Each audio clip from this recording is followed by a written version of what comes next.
Good morning class. विश्व आदिवासी दिवस की आप सभी को शुभकामनाएं। कब से मनाना शुरू किया गया था ये विश्व आदिवासी दिवस?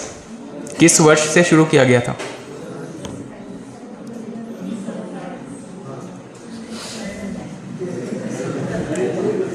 भारत की आज़ादी के बाद से ही सिस्टम शुरू हो गया था क्या,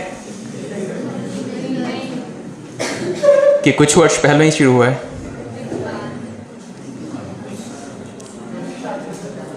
अच्छा, विश्व आदिवासी दिवस पे छुट्टी कब से शुरू किया गया था? आप लोग को छुट्टी की क्या जरूरत है? घर से इतने दूर छुट्टी एंजॉय करने के लिए थोड़ी हैं आप लोग। अच्छा, आप में से कोई एक स्टूडेंट ऐसा था जो कि एसआई के इंटरव्यू के लिए पूछ रहा था, क्लास में आए हैं क्या? हाँ, परसों आया था, उसके बाद से मिले भी नहीं हैं और दिखे भी नहीं हैं। उन्होंने एसआई इंटरव्यू के लिए पूछा था। हॉस्टल में रहते हैं?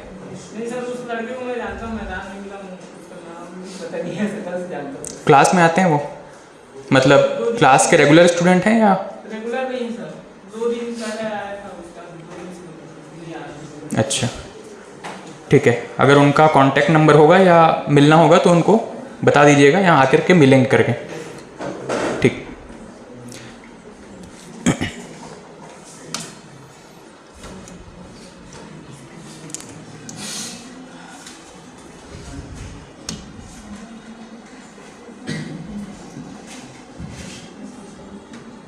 चलिए, कल हमने अपना एक नया सब्जेक्ट इंडियन पॉलिटी स्टार्ट किया था और पॉलिटी में हमने कुछ बेसिक टर्म्स के ऊपर चर्चा किया था, कुछ शब्दावली के ऊपर चर्चा किया था।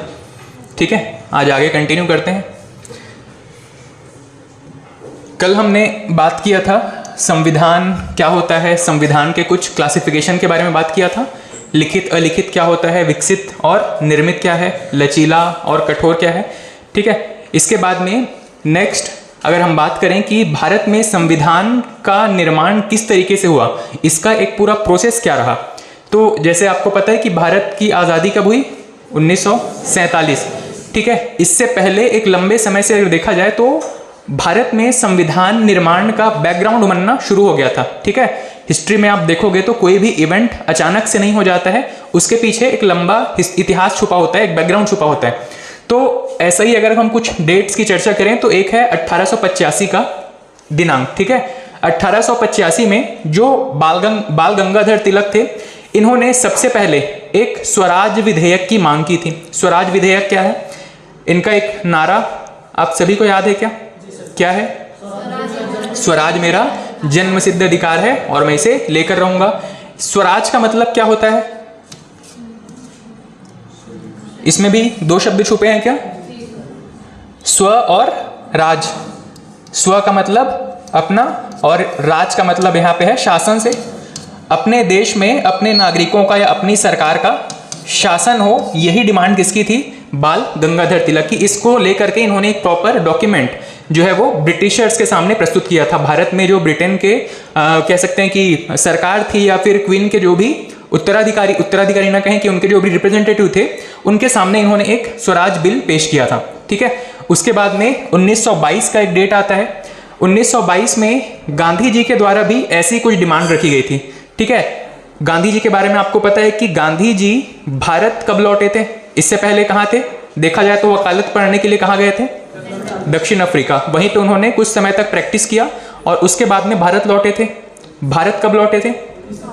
1915 को भारत लौटे थे। ठीक है, उसके बाद में इनके एक राजनीतिक गुरु कहे जाते हैं जो जिन्होंने इनको राजनीति में आने के लिए प्रेरित किया था, गोपाल कृष्ण गोखले। ठीक है, इन्होंने इनको सबसे पहले क्या सजेशन दिया कि आप यहाँ राजनीति में प्रवेश करने से पहले एक बार भारत की जो ग्राउंड लेवल रियलिटी है, जो जमीनी स्तर पर लोग कैसे हैं, क्या क्या चैलेंजेस फेस कर रहे हैं, इसको थोड़ा सा देखिए, समझिए। इसके लिए इन्होंने क्या किया? गांधी जी को प्रेरित किया था और गांधी जी उस समय पूरे देश भ्रमण पर निकले हुए थे। इसके बाद में जब उन्होंने ये देखा कि देश में किस तरीके से ब्रिटिशर्स का अत्याचार है या फिर यहाँ की जो आम जनता है वो किस तरीके से सफर कर रही है, प्रॉब्लम्स को फेस कर रही है। इसके बाद में गांधी जी का भी ये डिमांड था कि भारत को आज़ादी मिलनी चाहिए, स्वराज मिलना चाहिए, ठीक है। उसके बाद में 1934 का एक इवेंट याद रखिएगा, M.N. रॉय। M.N. रॉय ये एक कम्युनिस्ट नेता कहे जाते हैं, कम्युनिस्ट विचारक कहे जाते हैं। कम्युनिस्ट का मतलब क्या होता है? अच्छा, हिस्ट्री में या फिर सोशियोलॉजी के टर्म्स में आपको कुछ शब्द देखने को मिलते हैं।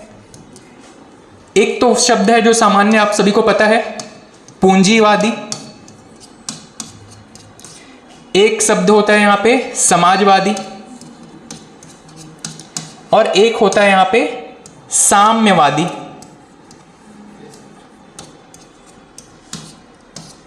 इनके बारे में थोड़ा सा डिटेल आप बता पाएंगे क्या? पूंजीवादी क्या है? पूंजीवादी खैर सभी को पता है कि हाँ, समाजवादी और साम्यवादी मतलब दोनों समाज में समानता स्थापित करने की कोशिश करते हैं। हाँ। लेकिन समाजवादी एक लोकतांत्रिक तरीके से रूल रेगुलेशन के ठीक है। समाज में समानता स्थापित करता है। और साम्यवादी उसके लिए कुछ मतलब हिंसा का सहारा भी ले सकते हैं, ठीक है। हाँ, पूंजीवादी इसका मतलब है कि देश में ऐसे लोगों का वर्चस्व हो जो कि केवल और केवल पैसे को ही सर्वोपरि मानते हैं, या पैसे कमाने का ही जिनका मुख्य उद्देश्य होता है। ऐसे किसी भी समाज को, ऐसे किसी भी व्यक्ति को हम पूंजीवादी की कैटेगरी में रखते हैं, ठीक है। उसके बाद में है समाजवादी। समाजवादी और साम्यवादी ये दोनों ही क्या चाहते हैं कि प्रकृति के जो भी संसाधन है, प्रकृति में जो भी संसाधन है, इनका क्या होना चाहिए? समान वितरण, इक्वल डिस्ट्रीब्यूशन होना चाहिए।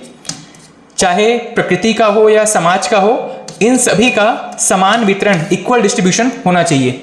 और इस इक्वल डिस्ट्रीब्यूशन के लिए समाजवादी क्या चाहते हैं कि एक लोकतांत्रिक तरीका अपनाया जाए, एक सरकार का गठन किया जाए, और वो यहाँ पर क्या करें? हर एक जनता में हर एक के विकास को सुनिश्चित करें।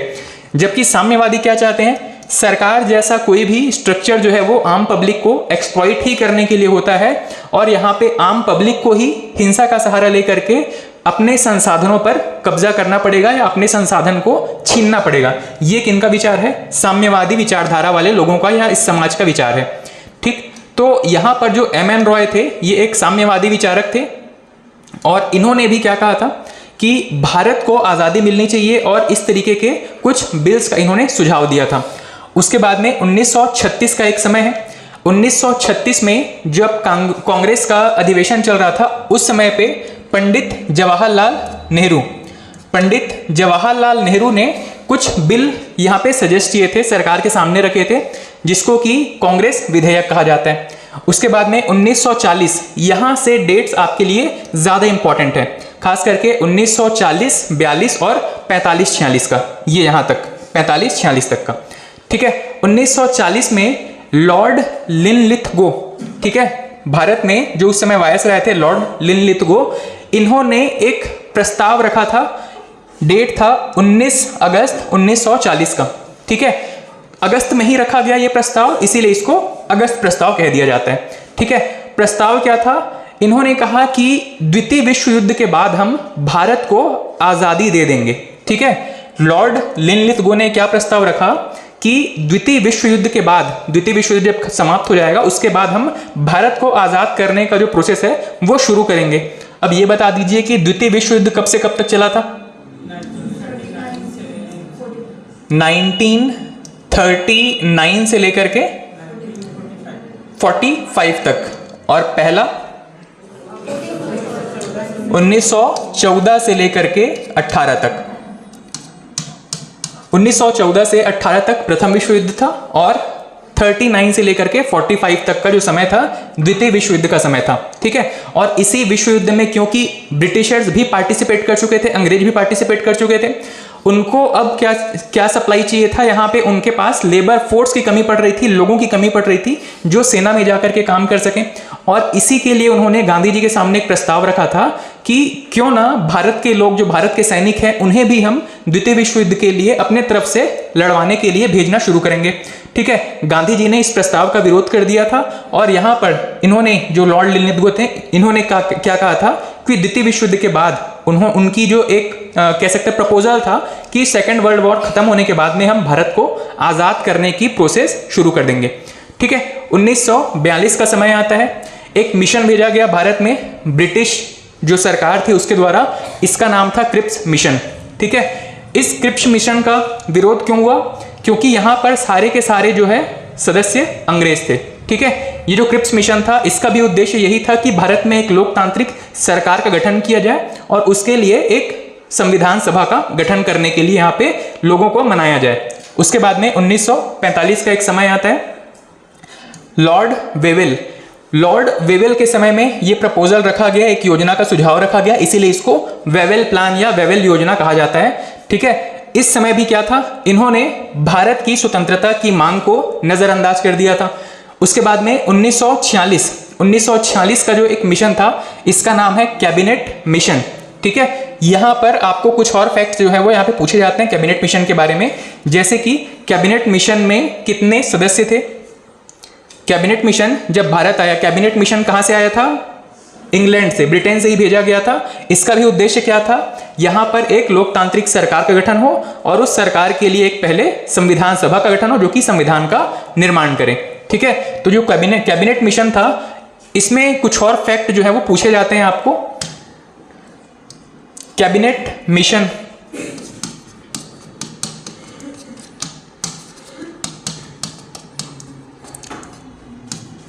इसमें कुल कितने सदस्य थे? कैबिनेट मिशन में कितने सदस्य थे? 3 सदस्यीय ये एक समूह था, संगठन था, या कह सकते हैं कि मिशन था। ठीक है, इसमें 3 नाम कौन कौन से थे? कौन कौन से?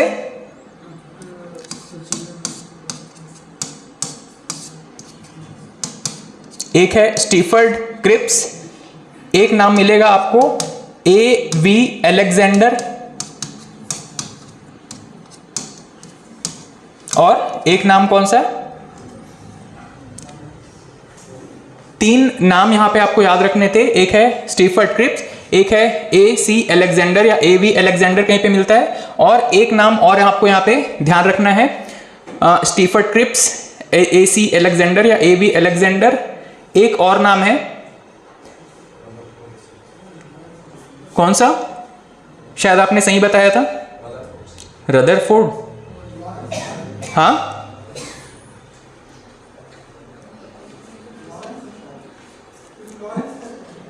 हाँ, पैथिक लॉरेंस।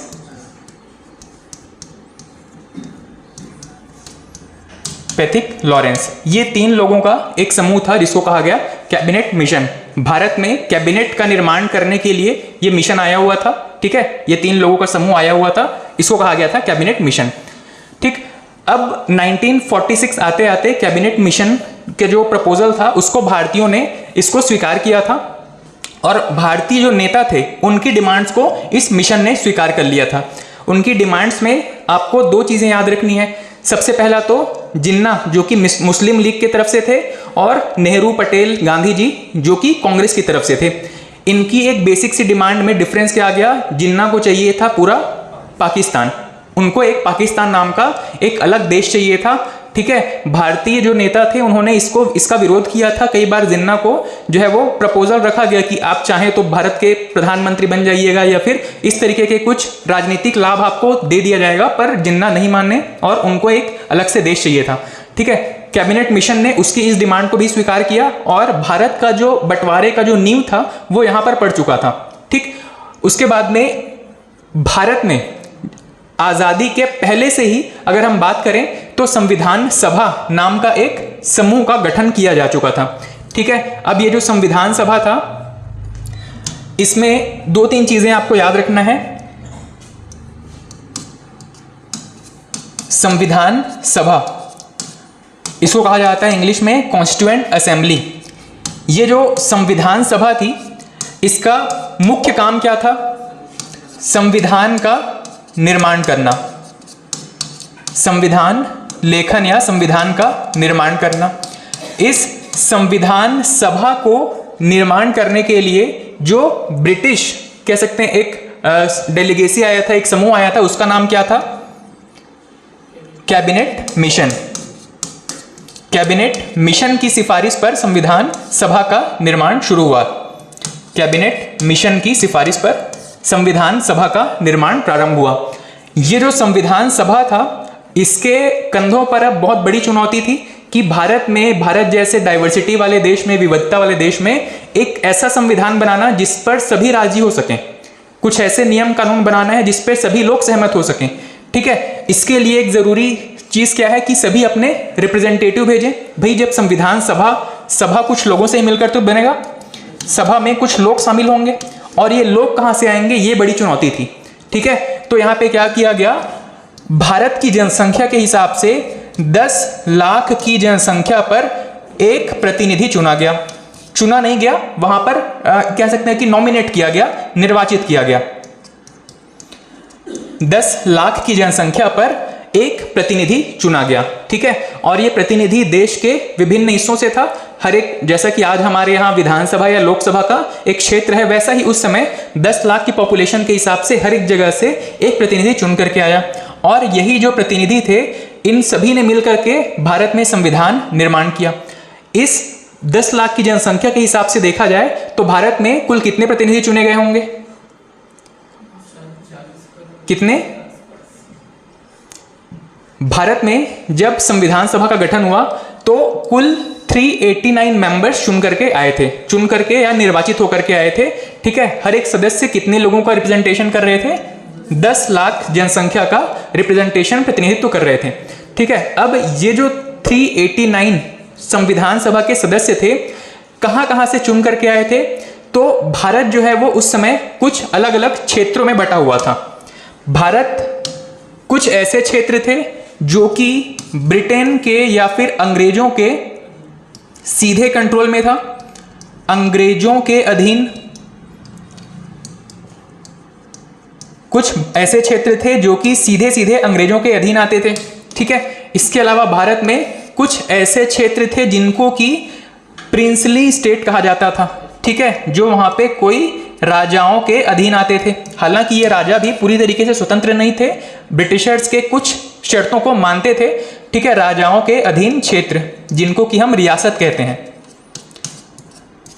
राजाओं के अधीन क्षेत्र। इसके अलावा कुछ ऐसे क्षेत्र थे जिनको हम कहते हैं कमिश्नरी क्षेत्र। कमिश्नरी क्षेत्र। अब ये कमिश्नरी क्षेत्र क्या है?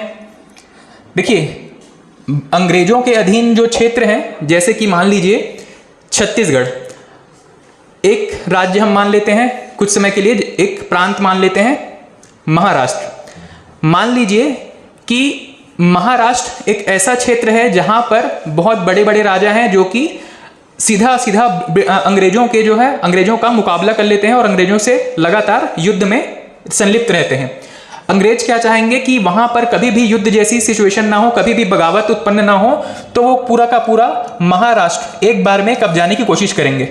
ठीक है, लेकिन जब वहां पर कोई भी ब्रिटेन जब है महाराष्ट्र पर, हमारे इस एग्जाम्पल के अकॉर्डिंग, अगर वो महाराष्ट्र पर अपना अधिकार जमा चुके हैं तो वहां के एडमिनिस्ट्रेशन को भी उन्हें हैंडल करना पड़ेगा। एडमिनिस्ट्रेशन में बहुत सारे खर्चे होते हैं, मतलब किसी भी जगह को अपने अधिकार के अंदर लाना आसान है अंग्रेजों के लिए, पर वहां पर एडमिनिस्ट्रेशन रन करना, वहां के खर्चे चलाना उनके लिए जिम्मेदारी वाला काम है, जो नहीं चाहते थे। वैसी जिम्मेदारी अगर निभाते रहेंगे तो लाभ कब कमाएंगे, व्यापार कब करेंगे? ठीक है, तो उन्होंने क्या किया, कुछ ऐसे क्षेत्र, हमारे इस एग्जाम्पल में मैंने दो प्रांतों का नाम लिया, एक था महाराष्ट्र, एक मैंने नाम लिया छत्तीसगढ़। मान लीजिए पूरा छत्तीसगढ़ चाहे तो कब्जा सकते हैं, पर उनको बहुत लाभकारी नहीं है, तो वो क्या करेंगे, छत्तीसगढ़ के कुछ मेजर सिटी जहां से रेवेन्यू जनरेट होता है, जैसे कि रायपुर हो गया, आपका भिलाई हो गया, इसके अलावा आपका बिलासपुर हो गया, इसके अलावा अगर बस्तर या दंतेवाड़ा क्षेत्र हो गया, ऐसे कुछ क्षेत्र जो कि उस पूरे राज्य की अर्थव्यवस्था की नींव है, जहां से वो क्या कर सकते हैं, पूरे राज्य पर कंट्रोल कर सकते हैं। डायरेक्टली उन्होंने पूरे छत्तीसगढ़ पर कंट्रोल नहीं किया है, पर मेजर जगहों पे कंट्रोल स्थापित करने के बाद अल्टीमेटली उनका पूरा कंट्रोल इनडायरेक्टली हो जाता है। ठीक है, ऐसे क्षेत्रों में क्या किया उन्होंने, एक एक कमिश्नर बिठा दिया, अपना एक प्रतिनिधि जिसको कि कमिश्नर कहा जाता था, इसको बैठा दिया। ठीक है, अब क्योंकि ये अंग्रेजों के ही प्रतिनिधि हैं, अंग्रेजों के द्वारा ही बिठाए गए अधिकारी हैं, तो क्या करेंगे, अंग्रेजों के फेवर में ही हमेशा काम करेंगे। ऐसे क्षेत्रों को क्या कहते थे, कमिश्नरी क्षेत्र, जहां पे कमिश्नर बिठाया गया था। ठीक है, इन दोनों में डिफरेंस समझ में आया। अंग्रेजों के अधीन क्षेत्र मतलब सारा का सारा एडमिनिस्ट्रेशन, मतलब वहां का जो पॉलिटिकल पावर है, इसके अलावा एडमिनिस्ट्रेशन का जो जिम्मेदारी है वो सारा अंग्रेजों के अधीन है। दूसरी तरफ कमिश्नरी क्षेत्र ऐसे एरिया है जहां पे वहां के जो लोकल राजा हैं, वहां पर जो लोकल राजा हैं वो तो एग्जिस्ट कर रहे थे, उनका जो पोस्ट है अभी भी बना हुआ था, लेकिन उनके ऊपर एक कमिश्नर बिठा दिया गया था और ये जो राजा है वो उन कमिश्नर की बातों के अकॉर्डिंग वहां पे काम करते थे। मतलब जिम्मेदारी थी वहां पर डेवलपमेंट की, वहां पे लोगों का जो जिम्मेदारी था राजा का था, लेकिन मॉनिटरी बेनिफिट कौन ले रहे थे, कमिश्नर ले रहे थे। ठीक है, जो पैसों से संबंधित बेनिफिट है वो कमिश्नर यहाँ पे उठा रहे थे और इनडायरेक्टली अंग्रेज वहां पे बेनिफिट उठा रहे थे। इसीलिए ऐसे क्षेत्र को हम कहते हैं कमिश्नरी क्षेत्र। ठीक, तो ऐसे जो अलग अलग एरिया थे, इनमें से अलग अलग रिप्रेजेंटेटिव को चुना गया। प्रति 10 लाख आबादी पर 389 मेंबर्स टोटल चुन करके आए थे। तो जो ब्रिटिश प्रांत थे, ब्रिटिश प्रांत मतलब जहां पर पूरे क्षेत्र में अंग्रेजों का कब्जा था, तो ऐसे 11 ब्रिटिश प्रांत थे और इन 11 प्रांतों में से 292 सदस्य चुन करके आए थे। ठीक है, कितने सदस्य चुन करके आए थे, 292 सदस्यों को यहां से चुना गया था। उसके बाद में देशी रियासत, ये कौन से क्षेत्र थे, प्रिंसली स्टेट, जहां पे किसी राजा का शासन हो। ऐसे राजाओं के द्वारा 93 लोगों को यहां पे मनोनीत किया गया था, चुना गया था संविधान सभा के लिए। उसके बाद में कमिश्नरी प्रांत, अभी मैंने बताया कौन कौन से क्षेत्र थे, किस टाइप के क्षेत्र थे। तो इन कमिश्नरी प्रांत से टोटल कितने मेंबर्स चुन करके आए थे, 4 मेंबर्स। तो आप ये कह सकते हो कि अंग्रेजों के द्वारा टोटल 292 प्लस 4 मेंबर चुन करके आए थे, जिनमें से सीधे सीधे जो अंग्रेजों के अधीन क्षेत्र थे वहां से 292 सदस्य थे, और जो कमिश्नरी प्रांत थे वहां पे कितने सदस्य थे, 4 सदस्य थे। ऐसे जो 4 सदस्य थे, ये कौन कौन से जगहों से चुन करके आए थे, इनको याद रखना जरूरी है। तो इनके लिए आप क्या याद रखेंगे, ABCD। ठीक है, 4 कमिश्नरी प्रांत कौन से हैं, ABCD। कौन कौन से, अजमेर, बलूचिस्तान, हालांकि इसको कुर्ग जब लिखेंगे तो के से शुरू करेंगे, पर हम यहाँ पे सी से शुरू कर लेते हैं। अजमेर, बलूचिस्तान, कुर्ग और दिल्ली। कौन कौन से हैं, अजमेर, बलूचिस्तान, कुर्ग और दिल्ली। कुर्ग कहां पे है, कुर्ग किस राज्य में है, वर्तमान कर्नाटक में। अजमेर तो पता है आपको कहां पे है, राजस्थान में। बलूचिस्तान किस क्षेत्र में है, कश्मीर से पश्चिम की तरफ जाएंगे वो वाला एरिया आपका बलूचिस्तान में आ जाएगा। ठीक है, हाँ, अभी भी बलूच जो लोग हैं वो भारत में मिलना चाहते हैं, वहां पर हमेशा ये विवाद बना रहता है। बलूच वहां पे एक लोकल ट्राइब है, ठीक है, इसीलिए उसको बलूचिस्तान कहा जाता है। तो अजमेर, बलूचिस्तान, कुर्ग और दिल्ली, ये 4 ऐसे जगह थे जिनको कि कमिश्नरी प्रांत कहा जाता था। और इस तरीके से टोटल 389 मेंबर जो है वो संविधान सभा के लिए चुन करके आए थे। संविधान सभा का काम क्या है, संविधान लिखना, संविधान को ड्राफ्ट करना, बनाना। ठीक है, उसके बाद में संविधान सभा ने अपना काम शुरू किया और यहाँ पे उन्होंने जब सबसे पहली बैठक बुलाई, यहां से लेकर के हमारे लिए कुछ तिथियां इंपॉर्टेंट हो जाती है। ठीक है, वैसे देखा जाए तो इनके कुल 11 सत्र हुए थे। इनके कुल कितने सत्र हुए थे, सत्र किसको कहते हैं, जैसे अभी भी हम संसद में सुनते हैं ना, शीत सत्र हो गया, मानसून सत्र हो गया, बजट सत्र हो गया। सत्र एक दिन का होता है क्या, नहीं, एक लंबे समय पे अलग अलग जो मीटिंग्स हैं उनको कंबाइंड तौर पे हम क्या कहते हैं, सत्र होते हैं। जैसे कि मान लो शीत सत्र चल रहा है, शीत सत्र कब से चलेगा, आपका ठंडी के समय में, जो आपका नवंबर, दिसंबर, जनवरी के आसपास चल रहा होगा। मान लीजिए कि नवंबर में इन्होंने 7 या 8 दिन अलग अलग डेट्स पे मिलना तय किया। दिसंबर में भी वैसे ही 10 दिन का इनका अलग अलग डेट पे इनका मिलना, संसद में बैठना तय हुआ। वैसे ही जनवरी में 10 या 12 दिन इनका बैठना तय हुआ। तो यहाँ पे जितनी अलग अलग तिथियों पे इनकी मीटिंग्स हो रही हैं, इनको कंबाइंड तौर पे हम क्या कहेंगे, शीत सत्र कहेंगे। ठीक है, तो ऐसी इनके कुल 11 सत्र हुए थे और 11 सत्र के बाद में एक 12वीं बैठक हुई थी। 12वीं बैठक जो सबसे लास्ट में हुई थी, इन सभी को हम संविधान सभा की बैठकों के रूप में पढ़ते हैं और इनमें से कुछ बैठक काफी इंपॉर्टेंट है। ठीक, जैसे कि जो सबसे पहली बैठक थी, जो सबसे पहला सत्र था, उसकी सबसे पहली बैठक कब से हुई थी? 9 दिसंबर को। ठीक है, इसके बाद में इसी पहले सत्र की दूसरी बैठक कब हुई थी? ये डेट्स मुझे लग रहा है कि आपने पढ़े हुए हैं क्या, क्योंकि आपका जिस हिसाब से कल से रिस्पॉन्स है, मुझे लग रहा है कि आपने काफी सारा पॉलिटी पढ़ा हुआ है। ठीक है, तो एक था 9 दिसंबर, फिर था 11 दिसंबर, उसके बाद में बस 2 दिन का डिफरेंस था, 9, 11, 13।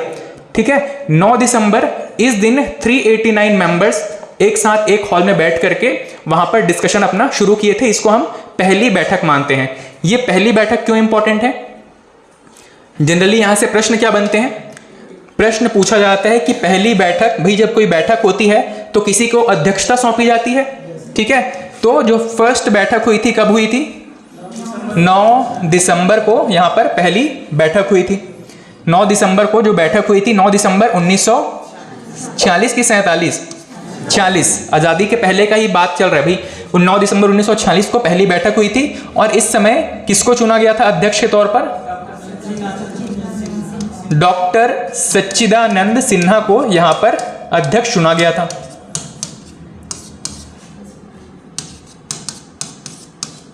किस आधार पर इनको अध्यक्ष चुन लिया गया था?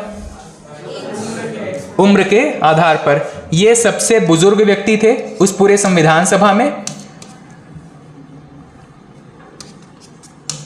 सबसे उम्र दराज व्यक्ति थे, इसीलिए इनको अध्यक्ष चुन लिया गया। ये टेम्परेरी थे या परमानेंट थे? इनको अस्थाई अध्यक्ष चुना गया था। ठीक है, पहली बैठक के लिए ये कुछ बिंदु हैं जो कि आपको याद रखने हैं। पहली बैठक हुई है 9 दिसंबर 1946 को। इस दिन जो अध्यक्ष थे डॉक्टर सच्चिदानंद सिन्हा को एक अस्थाई अध्यक्ष के तौर पे चुना गया था। और किस हिसाब से इनको चुन लिया गया था? क्योंकि ये सबसे उम्रदराज व्यक्ति थे। इनका प्राथमिक काम या पहला काम क्या था? एक स्थायी अध्यक्ष का चुनाव करना। उस पूरे संविधान सभा के लिए स्थायी अध्यक्ष का चुनाव करना इनकी पहली जिम्मेदारी थी। ठीक है, उस दिन इन्होंने क्या किया? एक स्थायी अध्यक्ष का केवल चुनाव कर लिया था। उसके बाद में जो दूसरी बैठक थी कब हुई थी? 11 दिसंबर को। 11 दिसंबर से बैठक की अध्यक्षता किसने की थी? डॉक्टर राजेंद्र प्रसाद ने। डॉक्टर राजेंद्र प्रसाद जो है वो दूसरी बैठक से इस समिति का और इस संविधान सभा का अध्यक्षता करना शुरू कर दिए थे। ठीक है, ये 2 तिथियां इंपॉर्टेंट हैं यहाँ पे अध्यक्षों के नाम के लिए। ठीक है, उसके बाद में आपका तीसरा बैठक कब हुआ था? 9, 11, उसके बाद में तीसरा है आपका 13 दिसंबर को। 13 दिसंबर की क्या खास बात है? देखिए, 9 दिसंबर को तो पहला अध्यक्ष चुना गया, 11 दिसंबर को दूसरा अध्यक्ष जो परमानेंट अध्यक्ष था वो चुना गया। तीसरा डेट या तीसरी बैठक, इस पहले सत्र की तीसरी बैठक इसलिए इंपॉर्टेंट है क्योंकि यहां पर एक प्रस्ताव रखा गया। किसके द्वारा? जवाहरलाल नेहरू जी के द्वारा। इस प्रस्ताव का क्या नाम था? इस प्रस्ताव को कहा जाता है उद्देश्य प्रस्ताव। उद्देश्य प्रस्ताव, ऑब्जेक्टिव रिजोल्यूशन। और यही जो उद्देश्य प्रस्ताव है वो आगे चल करके भारत की प्रस्तावना के रूप में काम करता है। भारत की प्रस्तावना की नींव पड़ती है उस उद्देश्य प्रस्ताव से। ठीक है, उद्देश्य प्रस्ताव जैसा कि नाम से समझ में आ रहा है, उस प्रस्ताव में उन्होंने कुछ उद्देश्य बताए होंगे। किस चीज के लिए? संविधान निर्माण के लिए। संविधान का निर्माण किस तरीके से हम करेंगे, क्या क्या बातों का उसमें ध्यान रखेंगे, इन सभी को उन्होंने किस में शामिल किया था? अपने उद्देश्य प्रस्ताव या ऑब्जेक्टिव रिजोल्यूशन में शामिल किया था। ठीक, इसके बाद में यहां पे जो अंतिम बैठक थी, इस पूरे संविधान सभा की जो अंतिम बैठक थी वो कब रखी गई थी? 14 से 26 नवंबर। अंतिम सत्र जो 11वां सत्र, इसको आप कह सकते हो। इस पूरे डेट को हम क्या कहेंगे? सत्र कहेंगे। यहां पर जो 11वां सत्र था वो कब से कब तक था? 14 से 26 नवंबर 1949 के बीच में। और यहां पर जो सदस्य बचे थे, शुरुआत कितने से हुई थी? 389 मेंबर से। बचे कितने लास्ट में? 284 सदस्य बचे। आपको ये डेट समझ में आ रहा है? 1946 से लेकर के 1949, इस बीच में आपका 1947 भी पड़ गया होगा। भारत की आज़ादी हो गई होगी और आज़ादी की वजह से भारत और पाकिस्तान दो अलग बढ़ गए होंगे। ठीक है, भारत और पाकिस्तान ये अपने अलग देश बन गए होंगे। और इसी 389 मेंबर्स में कुछ ऐसे प्रांतों के भी सदस्य थे जो कि इस पाकिस्तान वाले एरिया में आते थे। इनको कहाँ भेज दिया गया? पाकिस्तान का संविधान बनाने के लिए भेज दिया गया, या वो खुद से वहां पर चले गए। तो बचे कितने यहाँ पे? आपके 284 सदस्य बच गए थे। ठीक, अंतिम संविधान के रूप में यहाँ पे कुल कितने सदस्यों का हस्ताक्षर हुआ? 284 सदस्यों का यहाँ पे हस्ताक्षर हुआ अंतिम संविधान के रूप में। ठीक, अब ये जो संविधान थी, कुल कितने सदस्य चुने गए थे? 389 मेंबर्स। 389 मेंबर्स में कितने कहां से चुने गए थे? ब्रिटिश प्रांतों से। 389 मेंबर्स में से 292 सदस्य कहां से चुने गए थे? ब्रिटिश प्रांत से। 4 सदस्य कहां से चुने गए थे? कमिश्नरी प्रांत से। और बचे हुए कितने? 93 सदस्य, ये कहां से चुने गए थे? देशी रियासतों से चुने गए थे। ठीक है, अब जब इन 389 मेंबर्स को संविधान लिखने का मौका मिला, तो क्या ये अपना अपना अलग तरीके का कुछ संविधान लिखना शुरू कर देंगे? इंडिविजुअल काम करेंगे। मान लीजिए आप सभी को इस पूरे क्लास में कोई छोटा सा टास्क दिया जाता है, तो आप सब अपने अपने तरीके से उस टास्क को करना परफॉर्म करना शुरू कर देंगे। लेकिन उसका एक बेहतर तरीका क्या है कि उस एक पूरे टास्क को कुछ छोटे छोटे सब टास्क में, छोटे छोटे काम में डिवाइड कर दिया जाए, और इन 389 मेंबर्स में से कुछ मेंबर्स का, मान लो 50-50 लोगों का एक ग्रुप बना करके सबको उस काम का छोटा छोटा हिस्सा प्रोवाइड कर दिया जाए। ठीक है, मान लीजिए 15 अगस्त का सपोज कहा गया कि एक इवेंट ऑर्गेनाइज करना है, झंडा वादन करना है और यहाँ पे थोड़ा सा सजावट का काम करना है। तो कुछ लोगों को यहाँ पे झंडा फहराने से संबंधित काम दे दिया गया कि आप झंडे की व्यवस्था करेंगे, पोल की व्यवस्था करेंगे, रस्सी की व्यवस्था करेंगे। ठीक है, कुछ लोगों को यहाँ पे क्या कहा गया कि आप वहां पे साफ सफाई की पूरी व्यवस्था देखेंगे कि सब कुछ ठीक से है या नहीं है।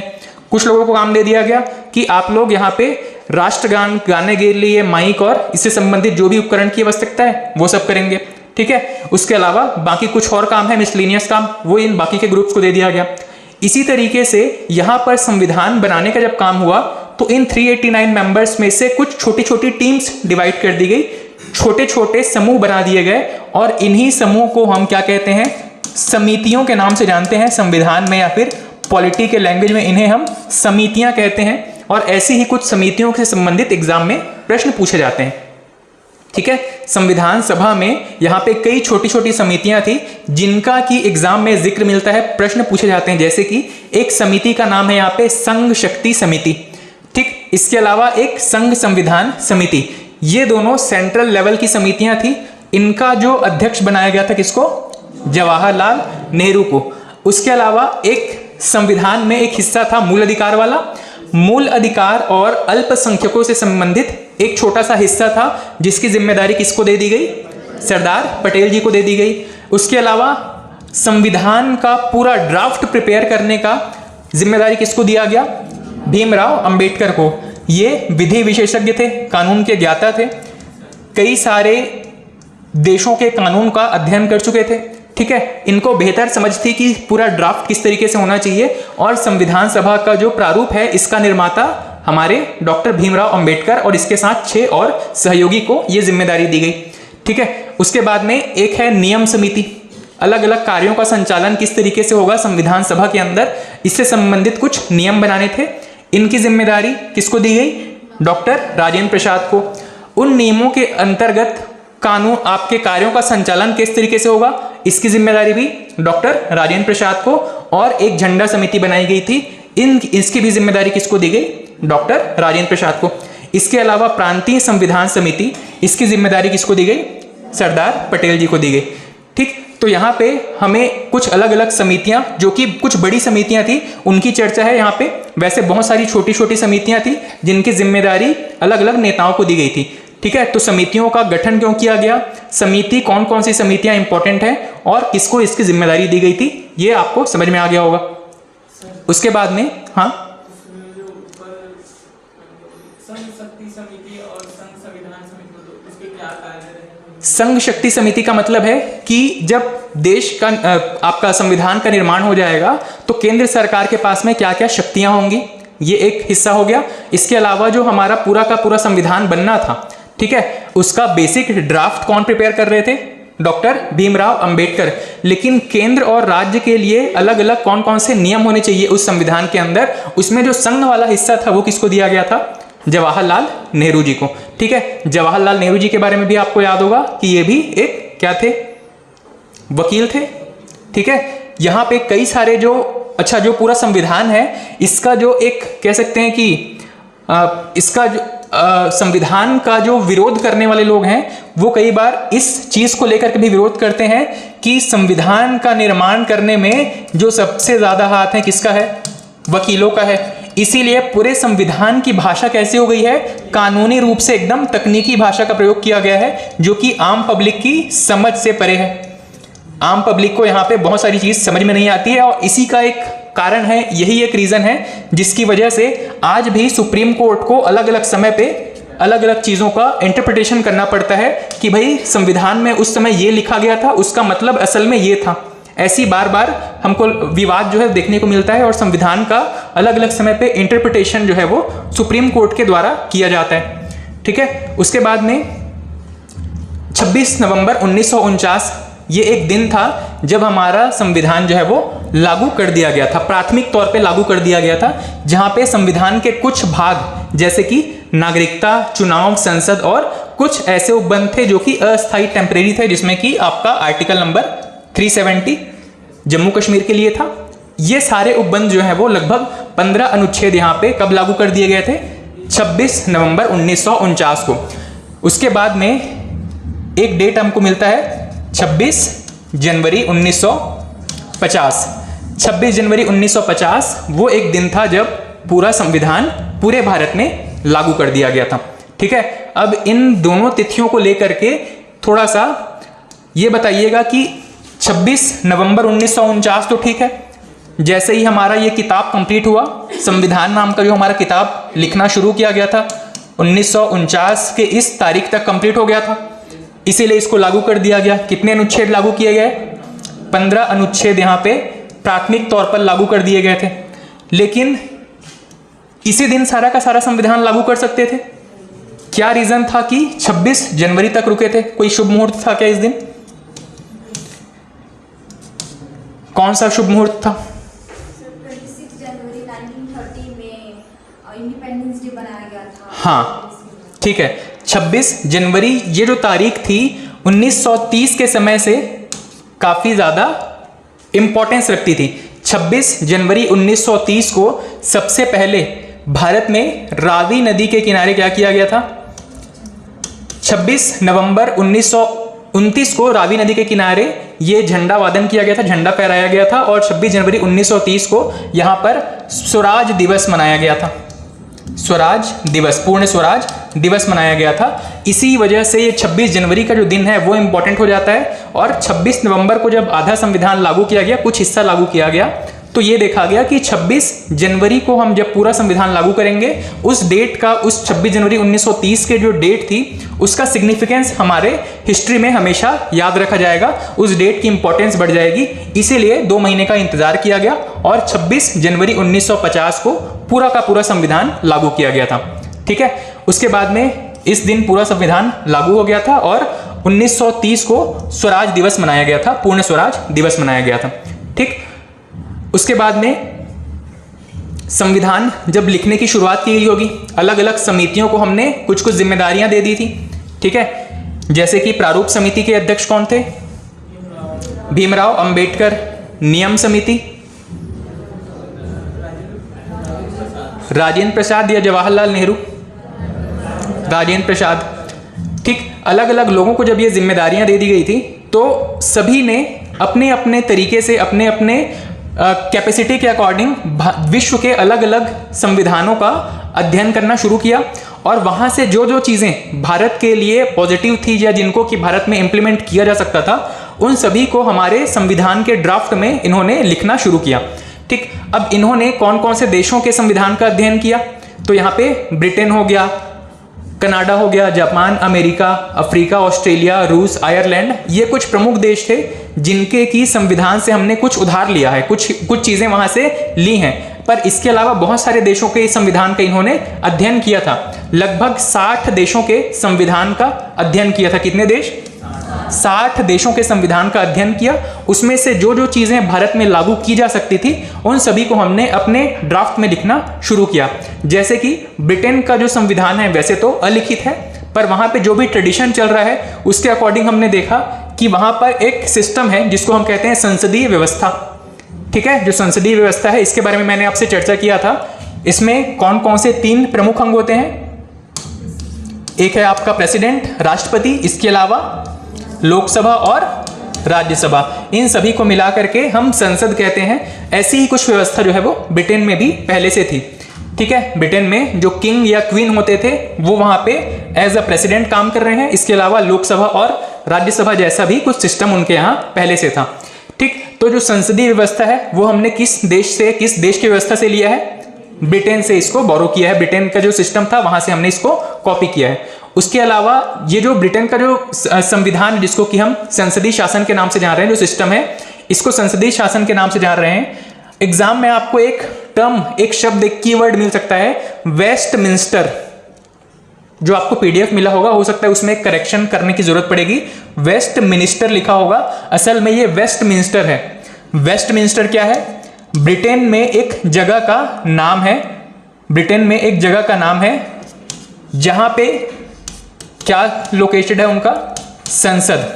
वेस्टमिंस्टर नाम की एक जगह है जहां पर ब्रिटेन का संसद भवन बना हुआ है, इसीलिए इसको वेस्टमिंस्टर कॉन्स्टिट्यूशन भी कहा जाता है, वेस्टमिंस्टर संविधान भी कहा जाता है। ठीक है, तो संसदीय शासन इसको हमने कहां से लिया है?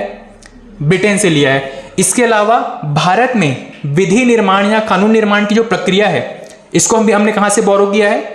ब्रिटेन से। उसके अलावा एक लाइन, एक की टर्म मिलता है आपको, इक्वेलिटी बिफोर लॉ, संविधान या कानून के समक्ष समानता।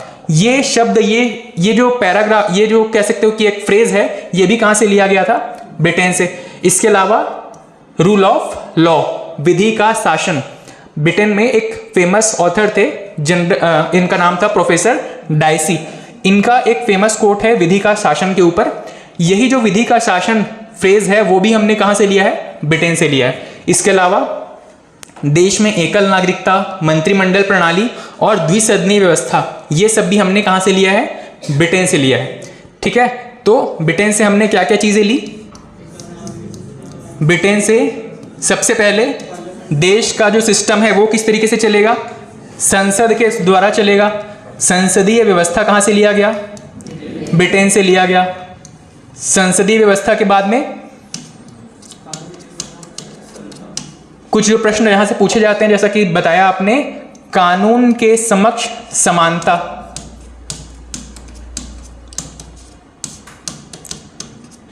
कानून के समक्ष समानता या समता। इसके अलावा विधि का शासन,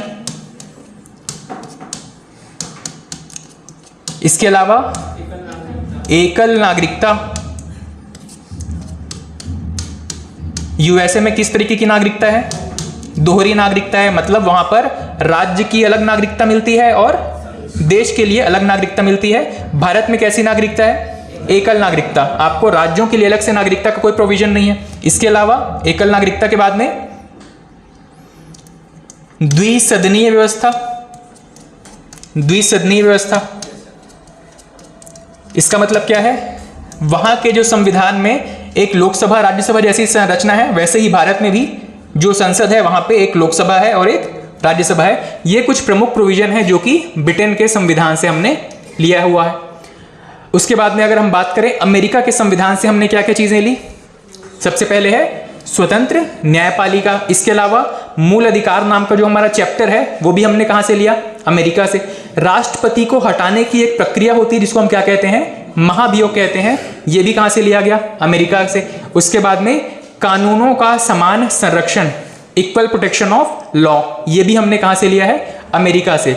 उसके बाद में कनाडा से। कानून के समक्ष समान संरक्षण और कानून के समक्ष से समता दोनों में मतलब क्या है? हाँ, एक बेसिक से डिफरेंस है। इसको हम कहाँ पे पढ़ेंगे? जब हम फंडामेंटल राइट्स पढ़ रहे होंगे वहाँ पे इसको और डिटेल में डिस्कस करेंगे।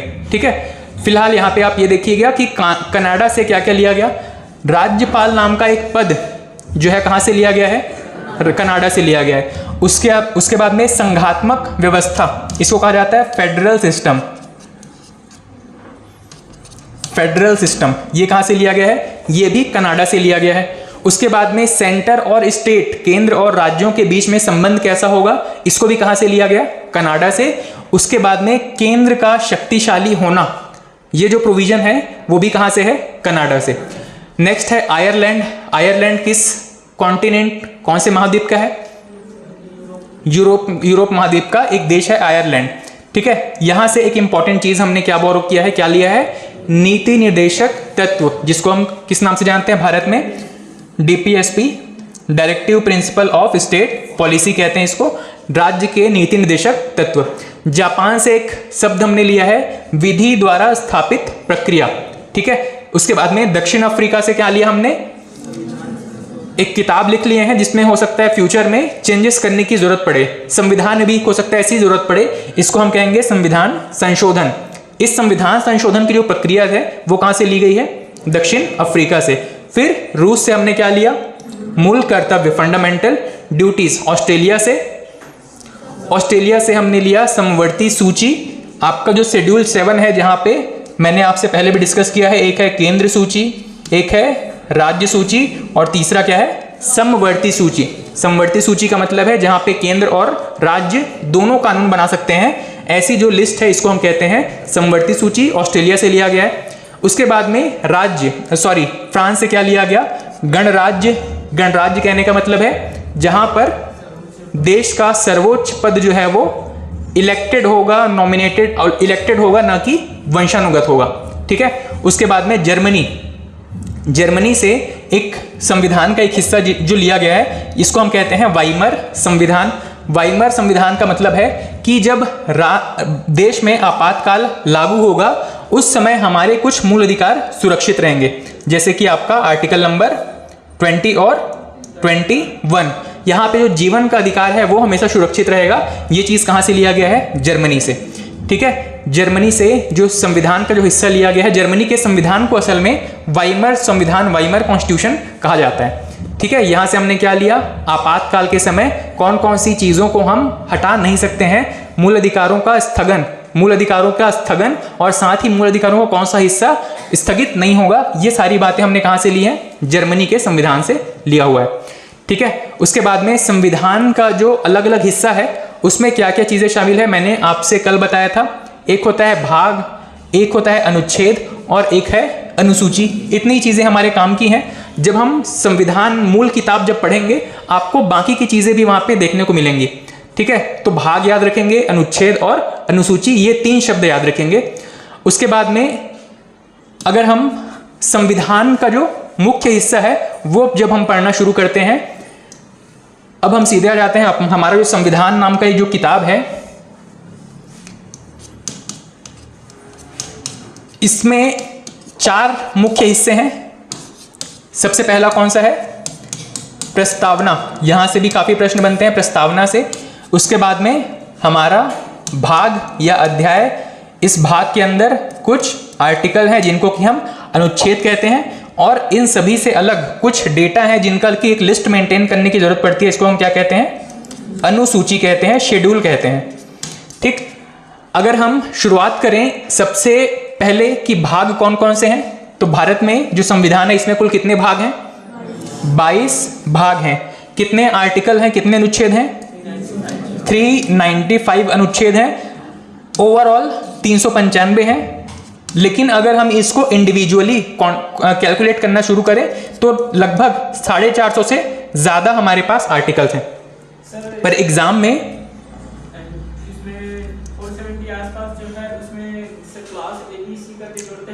वैसे ही उसको जोड़ा जाएगा। सपोज आर्टिकल नंबर 15, ये एक आर्टिकल हो गया, 15(1), 15(2), 15(3), ऐसे हर एक आर्टिकल को हम एक इंडिविजुअल आर्टिकल मानते चले जाएंगे।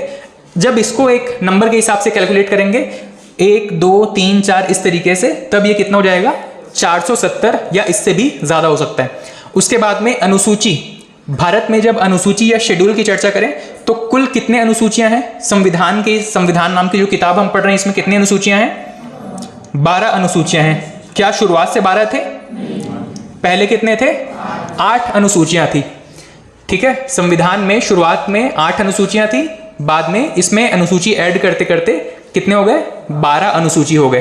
तो सबसे पहले हमें इन 12 अनुसूचियों में क्या क्या विषय हैं इनको देखना है, इनको याद करना है। उसके बाद में हम भाग और एक एक आर्टिकल की चर्चा करना शुरू करेंगे। ठीक, अनुसूची, सबसे पहले अनुसूची 1 का विषय है राज्य और संघ राज्य क्षेत्र। यहां पे जब भी भारत में कोई नया राज्य बनेगा, कोई यूनियन टेरिटरी बनेगा, इनको हम एक लिस्ट के अंदर मेंटेन करते जाएंगे। और वो लिस्ट कौन सा है आपका? शेड्यूल नंबर 1, जहां पे बताया गया है राज्य और यूनियन टेरिटरी के बारे में। वर्तमान में कितने राज्य हैं आपके? 28 राज्य और 8 केंद्र शासित प्रदेश। इन सभी का जो नाम है वो कहां पे लिस्ट में मेंटेन किया गया होगा? आपके शेड्यूल 1 में। उसके बाद में शेड्यूल 2, शेड्यूल नंबर जो 2 है, यहां पे बताया गया है कि अलग अलग जो अधिकारी हैं, कर्मचारी हैं, जो संवैधानिक पद हैं, उनको वेतन के रूप में कितना पैसा मिल रहा होगा, कौन कौन से वेतन के अलावा कौन कौन से भत्ते मिल रहे होंगे, इनकी चर्चा कहां पे है? शेड्यूल 2 में। शेड्यूल नंबर 3, शेड्यूल नंबर 3 या अनुसूची 3 में शपथ का वर्णन किया गया है। कौन कौन से जो संवैधानिक पद हैं उनके लिए कौन सी शपथ प्रतिज्ञा होगी, उनका फॉर्मेट क्या होगा, स्ट्रक्चर क्या होगा, उनके पद धारण करने से कितने समय के अंदर ये शपथ ग्रहण करेंगे, उन सभी की चर्चा शेड्यूल नंबर किसमें है?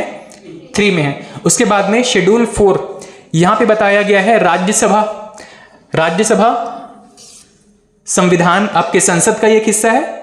आपका राष्ट्रपति हो गया, लोकसभा हो गया और राज्यसभा हो गया। राज्यसभा में सीटों का बंटवारा किस तरीके से होगा, इसकी चर्चा कहां पे है? शेड्यूल नंबर 4 में। शेड्यूल नंबर 5, भारत में जितने अनुसूचित क्षेत्र हैं, ठीक है, अनुसूचित क्षेत्र हैं, वहां पर किस तरीके से प्रशासन चलेगा, इसकी चर्चा कहां पे है? शेड्यूल नंबर 5 में। लेकिन 5 में कुछ एक्सेप्शन रह गए थे, उनको शेड्यूल 6 में हमने ऐड कर लिया। वो एक्सेप्शन थे जो कि ट्राइबल एरिया तो थे, पर ये नॉर्थ ईस्ट इंडिया के हिस्से थे, मतलब उनका कल्चर जो है वो बाकी के इंडिया से काफी डिफरेंट था। उनका जो एरिया है वही काफी अलग है, इसीलिए इसको कहां रखा गया? शेड्यूल नंबर 6 में। इनमें क्या क्या शामिल है? असम, मेघालय, त्रिपुरा और मिजोरम। उसके बाद में शेड्यूल नंबर 7, शेड्यूल नंबर 7 में क्या रखा गया? केंद्र और राज्य के बीच में शक्तियों का विभाजन। ये 3 चीज है जो कि हम प्रीवियस कुछ क्लासेस में इनकी चर्चा कर चुके हैं। किस तरीके से विभाजन होगा? तो इन शक्तियों को, इन जो सब्जेक्ट्स थे, इनको 3 हिस्सों में, 3 भागों में बांट दिया गया। एक था केंद्र सूची, एक था राज्य सूची और एक है समवर्ती सूची। केंद्र सूची जिसमें कि पावर किसके पास है? केंद्र के पास में। राज्य सूची में, समवर्ती सूची में, दोनों मिलकर के कानून बनाएंगे। ठीक है, तो जब संविधान बना था उस समय इनमें मूल रूप से कितने विषय थे?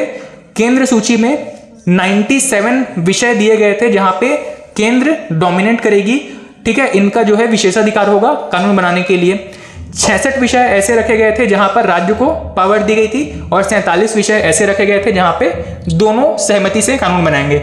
लेकिन बाद में धीरे धीरे इसको अपडेट करते हुए अब वर्तमान में क्या स्थिति है? 100, 61 और 52। 100 विषय केंद्र के पास हैं। जाहिर सी बात है, केंद्र हमेशा मजबूत होने का प्रयास करेगा और वो अपने पास में ज्यादा से ज्यादा सब्जेक्ट को इकट्ठा करते चले जाएंगे। तो 100 विषय केंद्र के पास हैं। यहां से कुछ विषय वापस किसके पास चले गए? केंद्र के पास चले गए।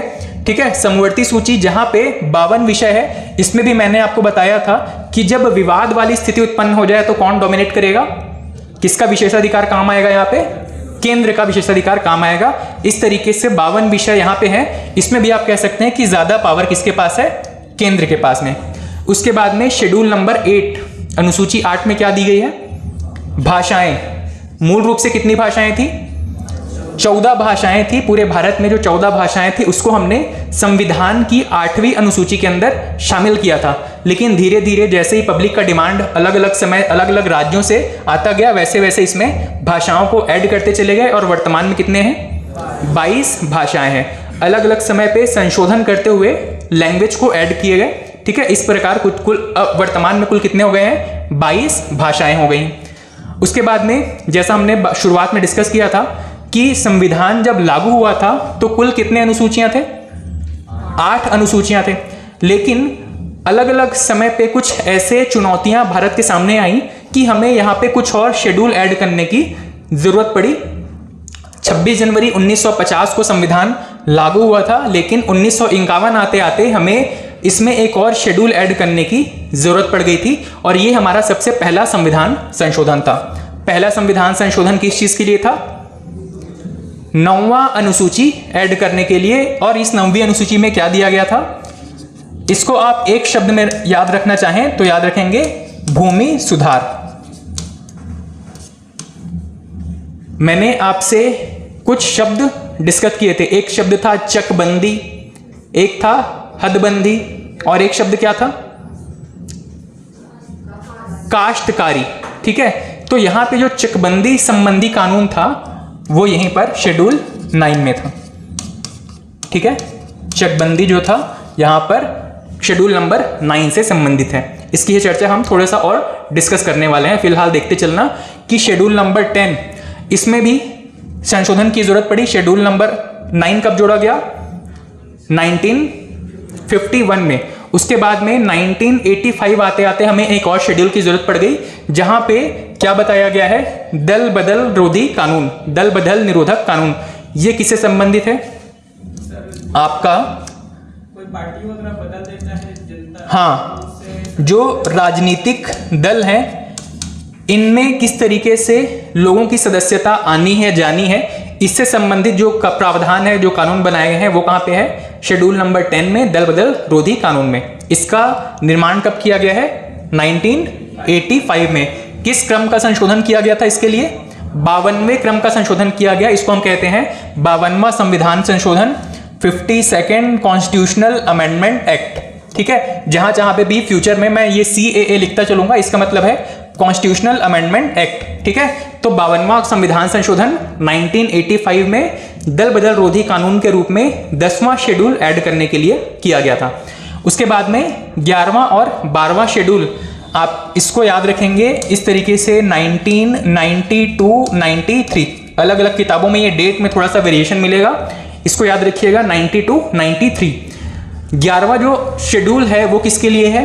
ग्राम पंचायत के लिए। और 12वां शेड्यूल किसके लिए है? नगर पंचायत के, म्युनिसिपैलिटीज के लिए है। ग्राम पंचायतों को कुल कितने विषय पे शक्तियां दी गई है? 29 विषय, 29 विषय ऐसे हैं जहां पे ग्राम पंचायतों के पास शक्तियां हैं, और 18 विषय म्युनिसिपैलिटीज या फिर आपके नगर पंचायतों के पास में। ठीक है, इस तरीके से आपके 12 शेड्यूल कंप्लीट हो गए थे। कुल कितने अनुसूची हैं? 12 अनुसूची हैं। सबसे पहला कौन सा था? संघ और राज्य, इनका एक लिस्ट मेंटेन करेंगे हम शेड्यूल 1 में। शेड्यूल 2 में क्या है? वेतन और भत्ते। शेड्यूल 3 में क्या है? शपथ, कर शपथ, अग्निपथ। शेड्यूल 4 में क्या है? राज्यसभा में सीट आवंटन, सीटों का बंटवारा। शेड्यूल नंबर 5 में क्या है?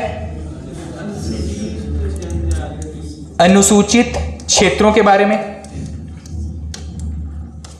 शेड्यूल नंबर 6 में क्या है? नॉर्थ ईस्ट के अनुसूचित क्षेत्र।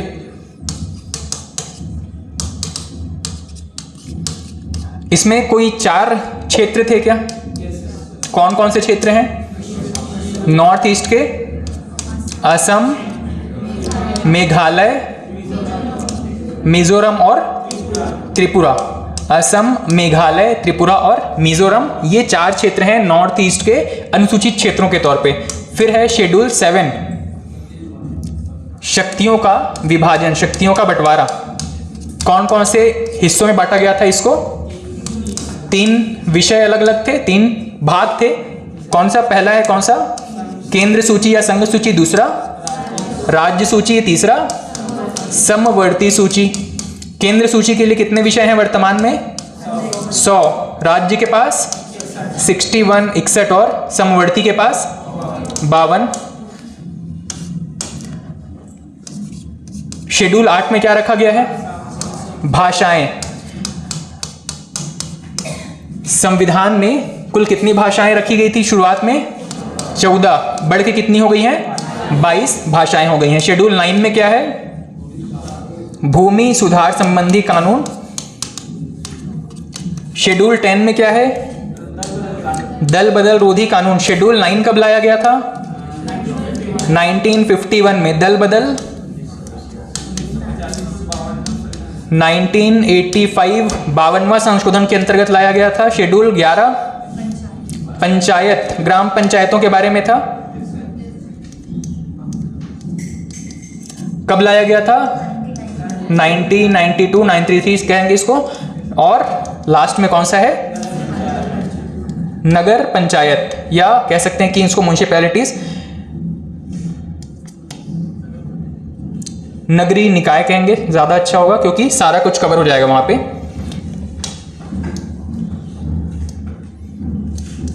नगरीय निकाय कौन से शेड्यूल में है?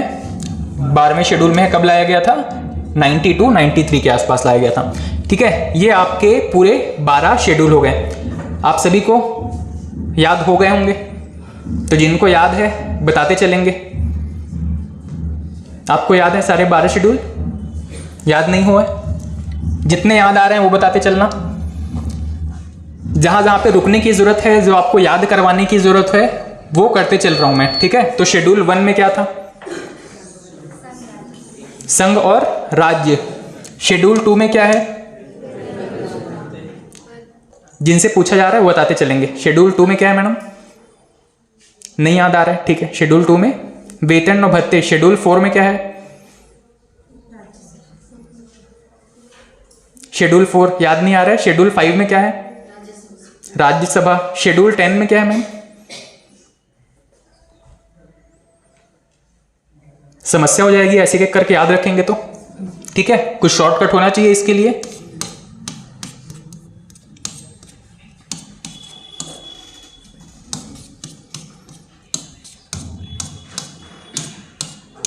ये याद रहेगा।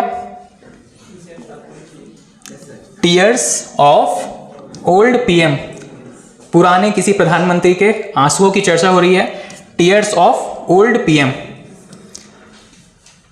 ठीक, ये हो गए आपके पूरे 12 शेड्यूल।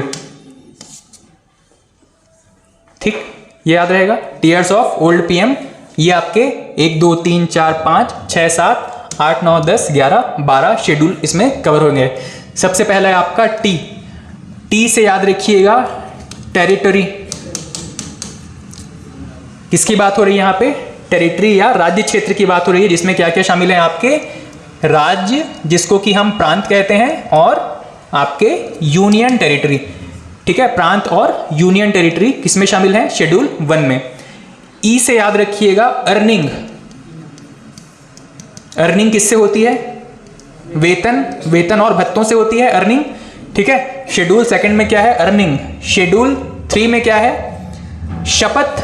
शपथ है, प्रतिज्ञा है, इसको हम कहते हैं ओथ। इंग्लिश में क्या कहते हैं? ओथ या अफर्मेशन कहते हैं।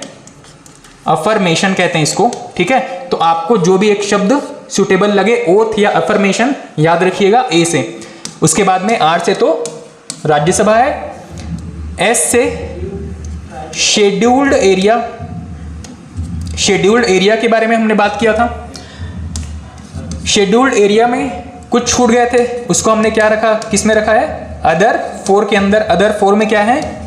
असम, मेघालय, त्रिपुरा और मिजोरम। उसके बाद में एफ 7वें शेड्यूल में हमने किसकी चर्चा की थी? शक्तियों का बंटवारा। ये जो शक्तियों का बंटवारा है, वो असल में जब इसको पॉलिटी के टर्म्स में देखा जाता है, इसको हम कहते हैं फेडरल सिस्टम। ठीक है, एक शब्द है यहाँ पे फेडरल सिस्टम, जहां पे शक्तियों का बंटवारा होता है। ठीक है, 8वें शेड्यूल में क्या था? ऑफिशियल लैंग्वेजेस के बारे में। ऑफिशियल लैंग्वेज में कितने थे? 14, बाद में कितने हो गए? 22। एल से लैंड रिफॉर्म, भूमि सुधार। डी से 10वें में क्या था? दल बदल रोधी कानून के बारे में क्या कहेंगे इसको? Anti defection law. Defection related law किसमें है? शेड्यूल 10 में है। फिर पी से पंचायत, पंचायत नाम का सीरीज देखें, वेब सीरीज पंचायत। और एम से म्युनिसिपैलिटीज।